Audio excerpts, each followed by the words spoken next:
Hello everyone, कैसे हो आप सभी।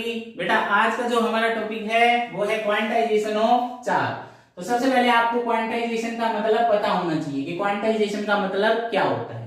तो क्वांटाइजेशन का मतलब होता है अवेलेबल इन फिक्स्ड अमाउंट, जो किसमें अवेलेबल हो, एक फिक्स्ड अमाउंट में अवेलेबल हो। अब बात कर लेते हैं क्वांटाइजेशन ऑफ चार्ज की। तो क्वांटाइजेशन ऑफ चार्ज क्या कहता है कि अगर आपको चार्ज का ट्रांसफर करना है एक ऑब्जेक्ट से दूसरे ऑब्जेक्ट पर, तो वो किस फॉर्म में होगा, an integral multiple of the elementary charge. यानी कि जो एलिमेंट्री चार्ज है या फिर फंडामेंटल चार्ज है उसका क्या करना पड़ेगा, इंटीग्रल मल्टीपल करना पड़ेगा। तो Q is equal to plus minus n e. Q क्या बेटा, चार्ज, n क्या इंटीग्रल मल्टीपल, E क्या है इलेक्ट्रॉन। n की वैल्यू क्या होगी 0 1 2 3 एंड सो ऑन। इलेक्ट्रॉन में कितना चार्ज होता है 1.6 इंटू 10 की पावर माइनस 19 कूलम। तो क्वांटाइजेशन ऑफ चार्ज क्या कहता है कि अगर आपको चार्ज का ट्रांसफर करना है, अज्यूम कर लीजिए एक ऑब्जेक्ट है A और दूसरा ऑब्जेक्ट है B, आपको चार्ज का ट्रांसफर करना है। आप चार्ज ट्रांसफर करना चाहते हैं कितना, 1.5 या 1.7, तो ये पॉसिबल नहीं है। वो किसकी फॉर्म में ट्रांसफर होगा, 1.6 इंटू 10 की पावर माइनस 19, 3.2 इंटू 10 की पावर माइनस 19, 4.8 इंटू 10 की पावर माइनस 19 कूलम।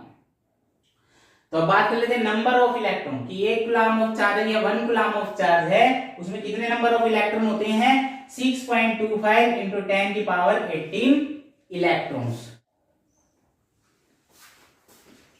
तो नेक्स्ट जो टॉपिक है हमारा वो क्या है, कंजर्वेशन ऑफ चार्ज।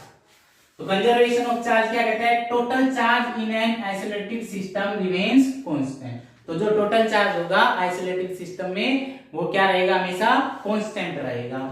ठीक है, तो हमने क्या किया, एक एग्जांपल लिया किसका, ग्लास रोड और सिल्क क्लॉथ का। तो हमारे पास क्या है, ग्लास रोड और एक सिल्क क्लॉथ है। ठीक है, तो शुरू में चार्ज कितना है इस पर, ग्लास रोड पर 0, सिल्क क्लॉथ पर भी कितना है 0। अब हमने क्या किया, इनको आपस में रब किया। तो रब करेंगे तो हमने क्या अज्यूम किया कि ग्लास रोड के कुछ इलेक्ट्रॉन किस पर चले गए, सिल्क क्लॉथ पर चले गए।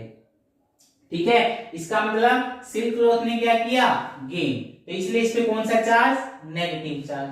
ग्लास रोड ने क्या किया, लॉस, इसलिए इस पे कौन सा चार्ज, पॉजिटिव चार्ज। तो जो लॉस करेगा उस पर पॉजिटिव चार्ज और जो गेन करेगा उस पर नेगेटिव चार्ज। तो हमने अज्यूम कर लिया कि ग्लास रोड के कितने इलेक्ट्रॉन, 5 इलेक्ट्रॉन कहां चले गए, सिल्क क्लॉथ पे चले गए, इसलिए इस पे कौन सा चार्ज आ गया, नेगेटिव चार्ज, और इस पे कौन सा चार्ज आ गया, पॉजिटिव चार्ज। तो जब टोटल चार्ज हम देखते हैं तो कितना आएगा, इस पे कितने है प्लस 5e, इस पे कितने है माइनस 5e, तो टोटल चार्ज कितना आया 0।